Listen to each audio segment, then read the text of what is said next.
मेरे प्यारे देशवासियों, नेक्स्ट टॉपिक जो हम करने वाले हैं that is characteristic equation and Cayley Hamilton theorem.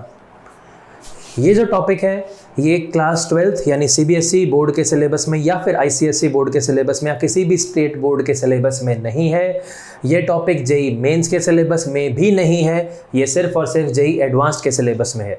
तो अगर आप जेई मेन की प्रिपरेशन या क्लास 12th की प्रिपरेशन ही सिर्फ कर रहे हैं तो फिर ये वीडियो आपके काम की नहीं है। अगर आप जेई एडवांस की प्रिपरेशन कर रहे हैं तो ही इसको देखें, अदरवाइज आप इसको छोड़ सकते हैं। ठीक है, अब होता क्या है characteristic equation and Cayley Hamilton theorem क्या होता है, लिखो पहले। If A is N E square matrix, if A is N E square matrix and x is any column vector. Column vector का मतलब टाइप्स ऑफ मैट्रिसेस जब कर रहे थे सेकंड लेक्चर, उसमें बताया था रो मैट्रिक्स को रो वेक्टर भी बोलते हैं, कॉलम मैट्रिक्स को कॉलम वेक्टर भी बोलते हैं। If A is N E square matrix and x is any column vector की जगह पे सिर्फ वेक्टर बोलें तो भी आपको अपने आप अंदाजा लगाना है कि भाई कौन सा है, अभी समझेंगे इसको। ठीक है, एक्स इज एनी वेक्टर भी बोल सकते हैं या column vector specifically. If A is N E square matrix and x is any column vector such that it satisfies the equation ax is equal to lambda x, ax is equal to lambda x, where lambda is any constant, where lambda is any constant, then x is said to be the characteristic vector, then x is said to be the characteristic vector of the matrix A, of the matrix A, and lambda is said to be the characteristic root of the matrix A. Ax is equal to lambda x, then x is said to be the characteristic vector and lambda is said to be the characteristic root of the matrix A। मतलब क्या है इसका, देखो अगर कोई भी square matrix है, for example मान लो A कोई 3x3 की मैट्रिक्स है। अब A कोई 3x3 की मैट्रिक्स हमने ले ली, कोई सी भी स्क्वायर मैट्रिक्स हमने ले ली, और x क्या है, एक वेक्टर है। वेक्टर का मतलब क्या होता है भाई, या तो रो या फिर कॉलम। अब अगर ये 3x3 की है और इसको हमने इससे मल्टीप्लाई किया तो इसकी नंबर ऑफ रोज तो 3 ही होनी पड़ेंगी, और वेक्टर है तो मतलब फिर अब ये कॉलम वेक्टर बनेगा, मतलब इसमें इसका जो ऑर्डर आएगा 3x1 आएगा। अब जब इनको मल्टीप्लाई करेंगे तो ऑर्डर क्या आएगा, 3x1। ठीक है, अब वो जो 3x1 की जो मैट्रिक्स बनी भाई वो तो कुछ भी आ सकती है। अब ये थ्योरम क्या है या प्रॉपर्टी क्या है, पहले तो कि अगर a को x से मल्टीप्लाई करने पे जो मैट्रिक्स बन रही है, अगर वो x मैट्रिक्स का ही कोई कांस्टेंट मल्टीपल आ जाए, फॉर एग्जांपल मान लो x मैट्रिक्स है 1 2 3 है, इसमें 1 2 3, और इसको इससे मल्टीप्लाई करने पे फॉर एग्जांपल यहाँ पे 2 4 6 आ गया। अब अगर 2 4 6 आया तो उसमें से 2 कॉमन ले सकते हैं।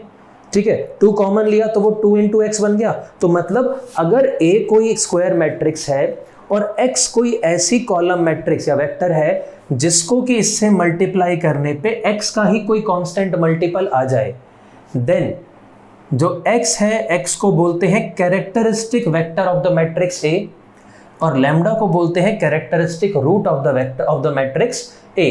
और ये जो है देखो, और ऐसा नहीं है कि जैसे लैम्डा की वैल्यू आई ये कोई यूनिक होगा, ऐसा भी हो सकता है कि जैसे मान लो ये x को हमने कुछ लिया, फॉर एग्जांपल हमने 1 2 3 लिया तो लैम्डा उसके कॉरेस्पॉन्डिंग कुछ आ गया।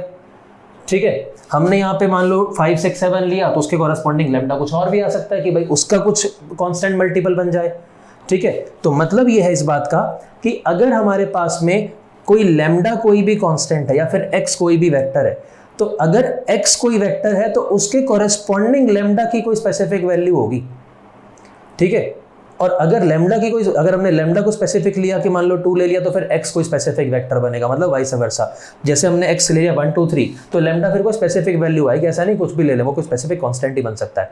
ठीक है, तो मतलब ये है कि अगर कोई भी मैट्रिक्स A है उसको किसी कॉलम मैट्रिक्स या कॉलम वेक्टर से मल्टीप्लाई करने पे उसी मैट्रिक्स X मैट्रिक्स का ही कोई कांस्टेंट मल्टीपल बन जाए, then X is called characteristic vector, lambda is called characteristic root of the matrix A। ठीक, यहां तक क्लियर? अच्छा, अब ये जो Ax is equal to lambda x है, इसको फिर से यहां लिख रहे हैं, Ax is equal to lambda x है, इसको अगर इधर शिफ्ट कर दें तो ये हो गया Ax minus lambda x equal to null, ये बना। अब ये जो x है, x तो कॉमन ले सकते हैं, लेकिन यहां पर क्या a माइनस लैम्डा आएगा क्या? नहीं, a तो मैट्रिक्स है, लैम्डा कांस्टेंट है, यहां पे क्या आएगा? आइडेंटिटी मैट्रिक्स बनेगा ना फिर। ठीक है, तो मतलब a minus lambda I into x equal to 0 लिख सकते हैं ऐसा। ठीक है, ये जो इक्वेशन आई इसको मैट्रिक्स A की कैरेक्टरिस्टिक इक्वेशन भी बोल सकते हैं, इसको भी बोल सकते हैं वैसे, ये और ये, बिकॉज ये वहीं से आया। Then this equation is called characteristic equation of the matrix A। अब इसमें एक और खास बात है, ठीक है, क्या है? देखो, अब ये दो मैट्रिसेस का प्रोडक्ट नल मैट्रिक्स आ गया, दो मैट्रिसेस का प्रोडक्ट नल मैट्रिक्स आ गया। अब x भी कोई एक चीज और, x जो है ये नॉन नल मैट्रिक्स होनी चाहिए, ऐसा नॉन नल मैट्रिक्स होनी चाहिए। ऐसा नहीं कि आप इसको नल वेक्टर ऐसा 0 0 0 ले लो और बोलो कि सर लैम्डा तो कुछ भी हो जाए, ये तो फिर हमेशा सेटिस्फाई करा देंगे हम, तो नॉन नल होना चाहिए। अब x क्या है? Non null matrix. ये भी क्या होनी चाहिए? ये भी नॉन नल मैट्रिक्स। ठीक है, तो अब अगर इन दोनों का प्रोडक्ट नल मैट्रिक्स आ रहा है तो क्या ऐसा हो सकता है क्या कि दो नॉन नल मैट्रिसेस का प्रोडक्ट नल मैट्रिक्स आ जाए? बिल्कुल हो सकता है, ये आपको बताया हुआ एग्जांपल भी ले रखे हैं इसके। और हमने जब एडजॉइंट और इनवर्स वाले जो लेक्चर था, लेक्चर नंबर 10, उसकी जब हम प्रॉपर्टीज कर रहे थे तो प्रॉपर्टी नंबर 18 याद करो, दिमाग पे जोर डालो, नहीं है तो नोट्स में चेक करो कि द प्रोडक्ट ऑफ, उसमें मैंने प्रॉपर्टी की थी, the product of two non null square matrices can be a null matrix if and only if each of them is a singular matrix। ये किया था कि अगर A into B null matrix बन रहा है, A into B null matrix बन रहा है, A भी नॉन नल है, B भी नॉन नल मैट्रिक्स है, तो अगर दो नॉन नल मैट्रिसेस का प्रोडक्ट नल मैट्रिक्स है, देन डिटर्मिनेंट ऑफ A भी पक्का 0 आएगा, डिटर्मिनेंट ऑफ B भी पक्का 0 आएगा। प्रूफ भी करवा रखा है ये पहले लेक्चर 10 में, प्रॉपर्टी 18। ठीक है, तो अब देखो, इस केस में ये तो स्क्वायर मैट्रिक्स है, मान लो A 3/3 की है, I भी फिर 3/3 होगी, ये तो 3/3 का है ही, ये 3/1 का है, तो ये तो स्क्वायर है, ये स्क्वायर नहीं है, बट इनका प्रोडक्ट नल मैट्रिक्स आ रहा है, तो वो प्रॉपर्टी हम इस पे भी अप्लाई कर सकते हैं कि product of two non null square matrices can be a null matrix. अब इसमें तो स्क्वायर मैट्रिक्स थी, अगर स्क्वायर नहीं है तो भाई ये तो स्क्वायर है, तो इसका डिटर्मिनेंट पक्का 0 आएगा ही आएगा। ये इसका प्रूफ जो इसमें बताया था वही सेम रीजन ही है इसका। A माइनस लैम्डा आई का डिटर्मिनेंट जो है वो पक्का 0 आएगा, वो 0 आएगा ही आएगा। अब इसको भी कैरेक्टरिस्टिक इक्वेशन, ये बेसिकली ये मैट्रिक्स की फॉर्म में एक्सप्रेस कर दिया, उसी से हमने ये डिटर्मिनेंट की फॉर्म में एक्सप्रेस कर दिया, तो ऐसा भी लिख सकते हैं, चाहे इसको कह दें, चाहे इसको कह दें, चाहे इसको कह दें। ये क्या है? This is called characteristic equation, characteristic equation of the matrix A, characteristic equation of the matrix A, इसको बोलते हैं A माइनस लैम्डा आई का डिटर्मिनेंट इज इक्वल टू 0। ठीक है, तो अभी तक हमने क्या सीखा कि अगर ऐसा कुछ है तो x को बोलते हैं कैरेक्टरिस्टिक वेक्टर, लैम्डा को बोलते हैं कैरेक्टरिस्टिक रूट, और इसको या इसको भी कह दें, this is called characteristic equation of the matrix A। अब ये तो हुआ कैरेक्टरिस्टिक इक्वेशन क्या होती है। अब केली हैमिल्टन थ्योरम क्या होता है? केली हैमिल्टन थ्योरम क्या होता है अभी देखते हैं। देखो, जैसे A माइनस लैम्डा आई है, फॉर एग्जाम्पल हमने कोई मैट्रिक्स ले ली 1 2 3 4 5 6 7 8 9, मान लो ये A मैट्रिक्स है। ठीक है, अब A माइनस लैम्डा आई कर देंगे तो लैम्डा आई क्या बनेगा? Lambda 0 0 0 lambda 0 0 0 lambda. तो इसमें से जब ये सब्ट्रैक्ट करोगे तो यहाँ पर लैम्डा आ जाएगा, यहाँ पर लैम्डा आएगा, यहाँ पर लैम्डा आएगा। इसका जब हम डिटर्मिनेंट निकालने की कोशिश करेंगे तो अगर हम इसका डिटर्मिनेंट निकालेंगे तो वो जो होगा वो लैम्डा के अंदर एक इक्वेशन बनेगी, या इसको अगर हम 0 कर दें, ठीक है, जैसे ये है, तो अब यहाँ से क्या आएगा? ये लेमडा के अंदर क्यूबिक इक्वेशन बनेगी। क्यों बनेगी? देखो भाई, इसको इसके अलॉन्ग मान लो हमने एक्सपैंड किया तो यहाँ से तो लेमडा वाली टर्म आएगी, इसको और इसको छोड़ेंगे, दिस इनटू दिस क्वाड्रेटिक बनेगा, और जब ये मल्टीप्लाई होगा तो क्या बनेगा? क्यूबिक बनेगा। अगर वैसे भी हम डायरेक्टली चेक कर सकते हैं, जो भी डायगोनल एलिमेंट की जो डिग्री होती है ना, वही ओवरऑल डिग्री आ सकती है मैक्सिमम। ठीक है, तो ये जो है ये लैम्डा में क्यूबिक इक्वेशन बनेगी कुछ, फॉर एग्जांपल जैसे, या इन जनरल अगर बात करें कुछ इस टाइप की, लैम्डा क्यूब प्लस कुछ ए लैम्डा स्क्वायर, ए कोई भी कांस्टेंट सॉल्व करने पे आ जाएगा, A lambda square plus B lambda plus C equal to 0, इस टाइप की कोई इक्वेशन बनेगी। जैसे for example lambda cube minus 2 lambda square plus 3 lambda plus 5 equal to 0, इस टाइप की कुछ इक्वेशन बनेगी, तो वो सॉल्व करके मालूम पड़ जाएगा। तो मतलब ये है कि अगर हमारे पास में कोई भी मैट्रिक्स ए है, उसकी जो कैरेक्टरिस्टिक इक्वेशन होगी, ये हमने अप्लाई किया, वो कुछ इस टाइप की होगी। दिस इज कॉल्ड, ये जो है एक्चुअल में ये है, this is the characteristic equation of the matrix ए। और अब केली हैमिल्टन थ्योरम क्या कहता है? केली हैमिल्टन थ्योरम ये कहता है कि every square matrix satisfies its own characteristic equation. इसको नोट कर लो, केली Hamilton theorem states that every square matrix satisfies its own characteristic equation. मतलब इस बात का ये है कि जैसे अब ये हमने लिख दिया, फॉर एग्जांपल हमने कुछ ऐसा लिख दिया कि lambda cube minus lambda square plus 2 lambda plus 5 equal to 0, solve करके हमारे पास मान लो ये आ गया। तो अब अगर इस कैरेक्टरिस्टिक इक्वेशन में वापस हम मैट्रिक्स ए पुट कर दें, यानी कि ऐसा ये लिख दें, तो ये भी हमेशा 0, ये भी 0 आएगा ए के लिए, कि अगर ए की कैरेक्टरिस्टिक इक्वेशन जो इससे हमने निकाला, इससे अगर निकाला है तो भाई सेटिस्फाई करेगा।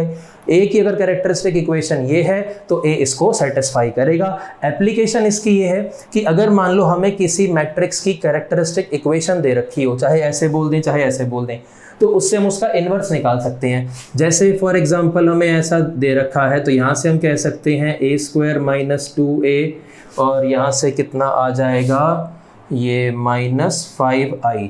दोनों तरफ अगर हम a इनवर्स से मल्टीप्लाई कर दें,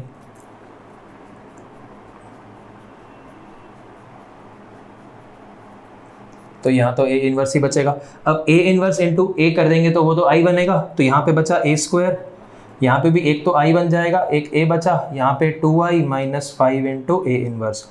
फिर से क्या करें, a इनवर्स से अगर हम मल्टीप्लाई, या a इनवर्स की जरूरत नहीं, यहाँ से आ जाएगा, a इनवर्स डायरेक्ट आ गया यहाँ से, 5 इंटू a इनवर्स, इसको इधर ले आए, is equal to minus a square plus a minus 2i, और ये 1/5 को नीचे ले आएंगे, तो 1/5 into minus a square a minus 2i। a matrix दे रखी हो और अगर हमें बोला जाए कि ए इनवर्स निकालना है, तो एक मेथड तो वो है कि 1 determinant of A into adjoint of A, वो सब तो कर ही सकते हैं, या फिर एलिमेंट्री रो ट्रांसफॉर्मेशन वाला मेथड भी हम सीख चुके हैं। एक मेथड ये भी है, ऐसा भी कर सकते हैं भाई। ठीक है, ये इसकी एप्लीकेशन है।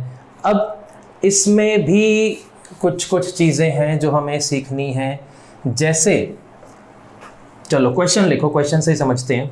क्वेश्चन लिखो, find the characteristic equation, find the characteristic equation of the matrix A is equal to 8 minus 8 minus 2, 4 minus 3 minus 2, 3 minus 4, 1। इस मैट्रिक्स की हमें कैरेक्टरिस्टिक इक्वेशन निकालनी है। अब देखो, कैरेक्टरिस्टिक इक्वेशन निकालने के लिए हमें करना क्या है, all we have to do is we have to put determinant of a minus lambda I equal to 0। ठीक है, a मैट्रिक्स दे ही रखी है, lambda I वो भी डायरेक्टली कर देते हैं, तो ये हो जाएगा 8 minus lambda minus 8 minus 2 4 minus 3 minus lambda minus 2 3 minus 4 1 minus lambda, इसका डिटर्मिनेंट इक्वल टू 0। सिंप्लीफाई करें, इसको सॉल्व करते हैं। तो देखो, इसको सिंप्लीफाई किया तो इस डिटर्मिनेंट को एक्सपैंड किया, एक्सपैंड करने पे पहला स्टेप ये बना, नेक्स्ट स्टेप ये बना, इसको अंदर मल्टीप्लाई कर दिया, फिर ठीक है, फिर उसके बाद में ये लैम्डा क्यूब की टर्म बनी, फिर लैम्डा स्क्वायर की टर्म एक साथ कर ली, लैम्डा वाली टर्म एक साथ, और ये वाली कांस्टेंट टर्म और ये वाली कांस्टेंट टर्म एक साथ, ये बन गया। इसको इधर शिफ्ट कर दिया सारा, तो ये बन गया। तो यानी हमारे पास कैरेक्टरिस्टिक इक्वेशन इस मैट्रिक्स की, so the characteristic equation of the matrix A is equal to this.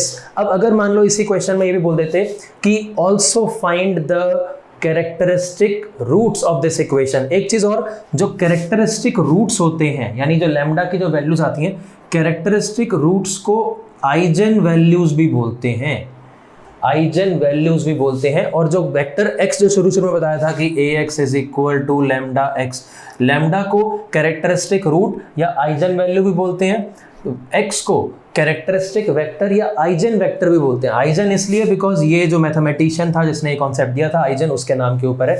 तो लैम्डा को आइजन वैल्यूज और x को आइजन वेक्टर भी बोलते हैं। ठीक है, तो अगर मान लो इसी क्वेश्चन में भी बोला होता कि एक तो ये था कि find the characteristic equation of the matrix A, आगे ये बोल देते कि hence find the characteristic roots या eigen values of the matrix A, तो मतलब लैम्डा की वैल्यू निकालनी थी। लैम्डा की वैल्यू निकालनी है तो ये इक्वेशन को जानी पहचानी लग रही है, x cube minus 6x square plus 11x minus 6, 11th में बोला था, याद रखनी है, इंपॉर्टेंट इक्वेशन है। यहाँ से लैम्डा की वैल्यू 1, 2 और 3 आ जाएगी क्यूबिक इक्वेशन को सॉल्व करने के लिए। जिनको नहीं पता हिट एंड ट्रायल लगाओ, लैम्डा को 1 पुट करोगे सेटिस्फाई करेगा, तो लैम्डा को जब 1 पुट करा सेटिस्फाई किया तो अब इसको हम डिवाइड कर देंगे जो भी ये दे रखा है इससे, तो रिमेनिंग फैक्टर हमारे पास में आ जाएगा। ठीक है, तो लैम्डा की वैल्यू आ गई 1, 2, 3। अच्छा, अब अगर मान लो इसी क्वेश्चन में, अब ये तो क्या हो गया, कैरेक्टरिस्टिक इक्वेशन हमने निकालने सीख ली, कैरेक्टरिस्टिक रूट्स या आइजन वैल्यूज हमने निकालनी सीख ली, तो 3 आंसर आएंगे लैम्डा के। अगर हम ये बोल देते कि क्वेश्चन मान लो यही होता, ये क्वेश्चन है और क्वेश्चन बोलते कि what are the eigen values of this matrix, तो 3 आंसर आते, लैम्डा इज इक्वल टू 1, 2 और 3। तो रूट पहली बात तो इक्वेशन अपने आप निकालते, उसको सिंप्लीफाई करते, ये आता। अच्छा, अगर कैरेक्टरिस्टिक वेक्टर भी निकालना होता यानी जो x वेक्टर था वो भी निकालना होता, तो लैम्डा इज इक्वल टू 1 के लिए अलग आंसर आएगा, 2 के लिए दूसरा आंसर आएगा, 3 के लिए तीसरा आंसर आएगा। उसके लिए ये इक्वेशन हमने सीखी थी, कहाँ से आई थी ये, कि ax is equal to lambda x, इसको इधर ले आए थे, ये आया था। ठीक है, अब देखो लैम्डा इज इक्वल टू अगर हम 1 ले लें, 3 आंसर आएंगे। पहला तो for lambda is equal to 1, तो ये बन जाएगा a minus I into x is equal to null matrix. a matrix दे रखी है माइनस आई कर दें तो देखो सीधा लिख देते हैं, यहाँ पे 7 आ जाएगा, ये तो -8 रहेगा, ये -2, ये तो 4 ही आएगा यहाँ पे, इसमें से 1 घटा तो ये हो गया -4, ये -2, ये 3, ये -4, ये 0, ये हो गया a माइनस आई। यहाँ पे हम कर दें x, y, z और ये नल मैट्रिक्स 0, 0, 0। तो ये तो जो पिछले लेक्चर में हमने सीखा था homogeneous system of equations, homogeneous system of equations में क्या था, वो कुछ इस टाइप का था, ax is equal to null matrix. तो अब क्या करेंगे, इसका डिटर्मिनेंट निकालेंगे। इसका डिटर्मिनेंट निकालें अगर हम फॉर एग्जांपल देखो इसका डिटर्मिनेंट निकालें तो क्या आ जाएगा, इसका डिटर्मिनेंट, इसको determinant of a minus lambda, sorry a minus I लिख देते हैं। कितना आ रहा है, 7 इंटू ये 0 और ये कितना -8।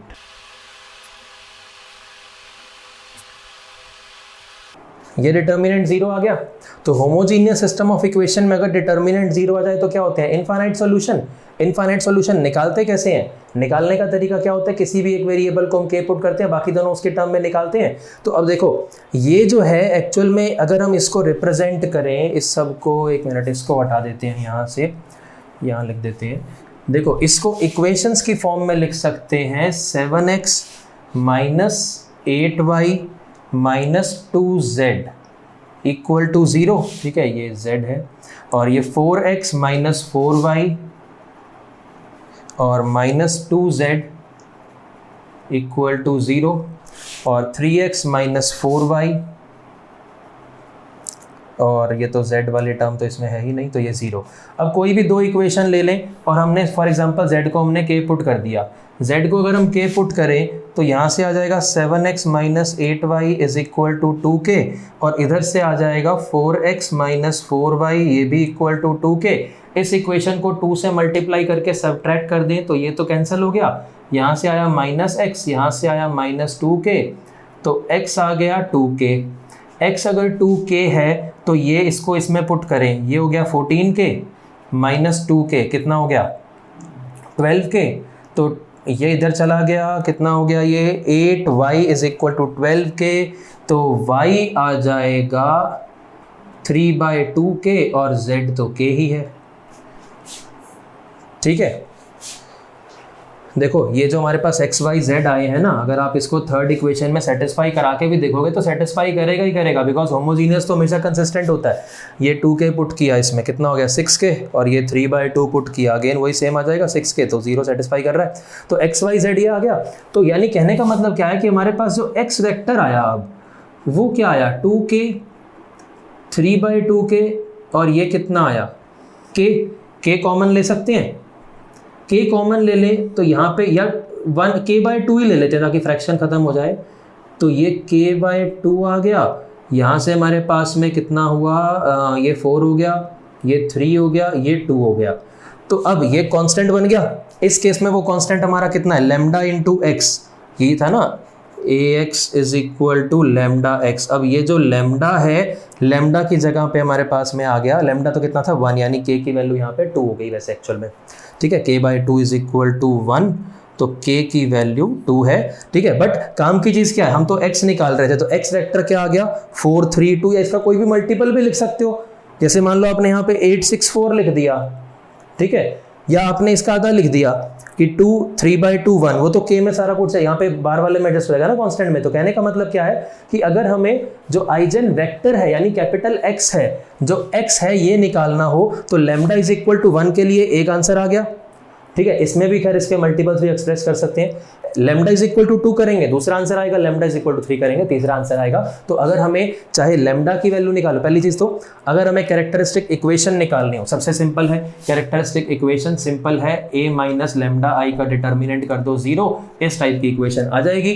फिर अगर हमें आइजन वैल्यूज यानी कैरेक्टरिस्टिक रूट्स निकालने हो तो इस इक्वेशन को सॉल्व कर लो, ठीक है, तो वहां से हमारे पास लैम्डा की वैल्यू आ जाएंगी। अगर हमें हर वैल्यू के कॉरेस्पॉन्डिंग की लैम्डा इज इक्वल टू 1 के कॉरेस्पॉन्डिंग कैपिटल एक्स क्या है भाई, तो वो भी निकाल सकते हैं। तो उसके लिए तो ऐसी सिस्टम ऑफ इक्वेशन बनेगी, वो जो हमने पिछले लेक्चर में हमने ऑलरेडी कॉन्सेप्ट सीख लिए हैं, तो वो सब अप्लाई करके कर सकते हैं। इसको समझ में आया सभी को, ठीक है। चलो एक और क्वेश्चन करते हैं, मैं सिर्फ क्वेश्चन और आंसर लिखूंगा, ट्राई अपने आप कर लेना। नेक्स्ट क्वेश्चन, चलो नेक्स्ट क्वेश्चन है फाइंड द आइजन वैल्यूज, यानी कि लैम्डा की वैल्यूज निकालनी है। Find the eigen values of the matrix A is equal to this. तो करोगे क्या, मेथड समझा देता हूं मैं आपको, वही सेम है, A माइनस लैम्डा आई का डिटर्मिनेंट 0 करोगे, यहाँ से लैम्डा में क्यूबिक इक्वेशन बनेगी, सॉल्व करोगे तो लैम्डा की यहाँ से आपके पास में 3 वैल्यूज आ जाएंगी, 3 आंसर आएंगे, 1 -1 और 3। समझ में आया सभी को,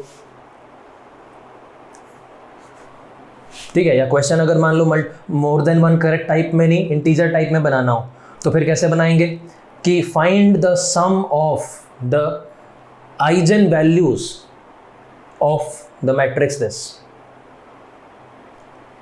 3 आंसर आए, लेकिन सम ऑफ आइजन वैल्यूज बोला है, तो आंसर इंटीजर टाइप में बनाना हो क्वेश्चन तो लैंग्वेज बदल देंगे, आंसर क्या बन जाएगा, कितना, हाँ 3 आ जाएगा आंसर।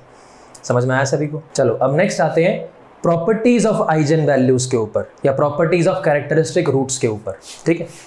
चलो पहली प्रॉपर्टी है, लिख लो, if lambda is a characteristic root, if lambda is a characteristic root या eigenvalue of the matrix A, then lambda inverse या 1 by lambda, because ये तो constant ही है, lambda 0 नहीं हो सकता, शुरू में बताया था, नॉन जीरो कांस्टेंट होता है, then lambda inverse या 1 upon lambda is the eigenvalue या characteristic root of A inverse। तो बड़ा सिंपल है, देखो पहली चीज तो जैसे पिछला क्वेश्चन हमने किया था, अब हमें ये था कि ए मैट्रिक्स दे रखी थी और बोला था कि ए की आइजन वैल्यूज निकालो, ठीक। या अगर हमें ए इनवर्स की आइजन वैल्यूज निकालनी होती तो इसका मतलब ये नहीं है कि आप पहले ए इनवर्स निकालने बैठोगे और फिर उसके बाद उसकी आइजन वैल्यूज निकालोगे। ए की आइजन वैल्यूज निकाल दी, उसका रेसिप्रोकल, तो पिछले क्वेश्चन में आंसर आया था 1 -1 और 3, तो ए इनवर्स का आंसर क्या आता, 1 -1 और 1/3 रेसिप्रोकल्स। समझ में आई बात सबको, क्यों होता है ऐसा, इसका रीजन देखो, रीजन समझते हैं।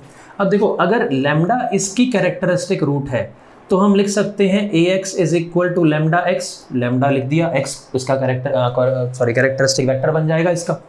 अब अगर हम दोनों तरफ a इनवर्स से मल्टीप्लाई कर दें तो ये तो लैम्डा तो कांस्टेंट ही है, a इनवर्स इधर आ गया, ये तो आइडेंटिटी हो गया, तो ये i इंटू एक्स, तो x ही बन गया, ये लैम्डा कांस्टेंट ये बन गया, ये लैम्डा कांस्टेंट है, इसको डिवाइड में ले आए तो 1 by lambda into x is equal to A inverse into lambda. तो अब बाय डेफिनेशन यहाँ से हमारे पास क्या आ गया, A inverse into x is equal to 1 by lambda into x, तो ये एक matrix into x is equal to constant into x, तो मतलब ए इनवर्स की कैरेक्टरिस्टिक वैल्यू क्या बन गई 1 अपॉन लेमडा। समझ में आया सभी को?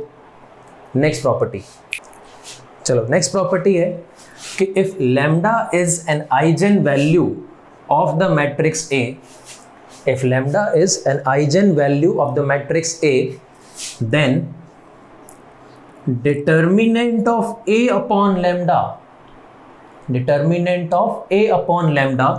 will be the eigenvalue, ऐसा लिख लेना eigenvalue या values, इसमें भी value या values, because जैसे 3 आंसर आ रहे थे तो मल्टीपल आंसर आ सकते हैं। Then determinant of A upon lambda will be the eigenvalue या values of adjoint of A. तो मतलब अगर ए मैट्रिक्स हमारे को मालूम है, हमें एडजॉइंट ऑफ ए के आइजन वैल्यूज निकालनी है, तो उसके लिए एडजॉइंट ऑफ ए निकालने की जरूरत नहीं है। आप सिंपली ए की आइजन वैल्यूज निकालो, ए की आइजन वैल्यूज आ गई तो एडजॉइंट की eigen values determinant of A upon, जैसे क्वेश्चन हमने किया था उसमें 1 -1 3 आंसर आया था, 1 -1 और 3, तो या उससे पहले वाले क्वेश्चन में 1 2 3 आंसर आया था। तो आप डिटर्मिनेंट ऑफ ए निकाल लेना, अपॉन लैम्डा कर दो, तो डिटर्मिनेंट ऑफ ए अपॉन 1 पहला answer, determinant of A upon 2 दूसरा answer, determinant of A upon 3 तीसरा आंसर, एडजॉइंट ऑफ ए की तीनों आइजन वैल्यूज का। ये क्यों होता है इसका रीजन समझते हैं भाई। फिर से क्या होता है, A X is equal to lambda X होता है अगर लेमडा इसकी आइजन वैल्यू है तो। अब अगर हम दोनों तरफ एडजॉइंट ऑफ ए से प्री मल्टीप्लाई कर दें, ये तो कांस्टेंट है, इसको तो अलग लिख सकते हैं, एडजॉइंट ऑफ ए से प्री मल्टीप्लाई कर दें तो किसी को कोई आपत्ति तो नहीं होनी चाहिए भाई इसमें, ठीक है।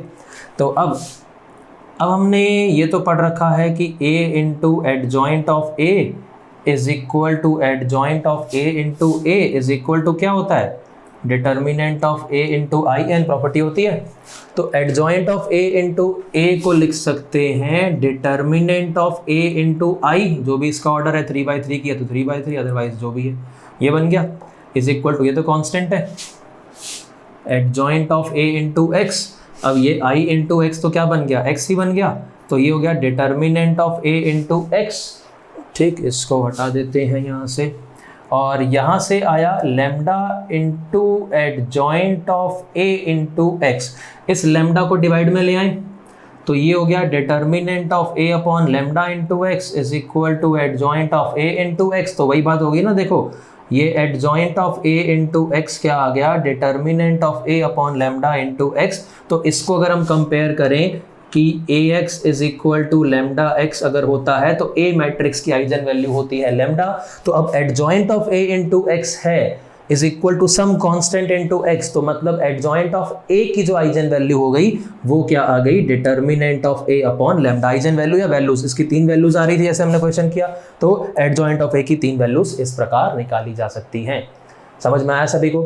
ठीक है, तो अब इसके क्वेश्चंस आप कर सकते हैं। वैसे इसके क्वेश्चन आपको ज़्यादा मिलेंगे नहीं किताबों में भी, और या कोई भी आप कंटेंट उठाएंगे, बिकॉज ये टॉपिक जनरली मतलब बहुत कम करते हैं।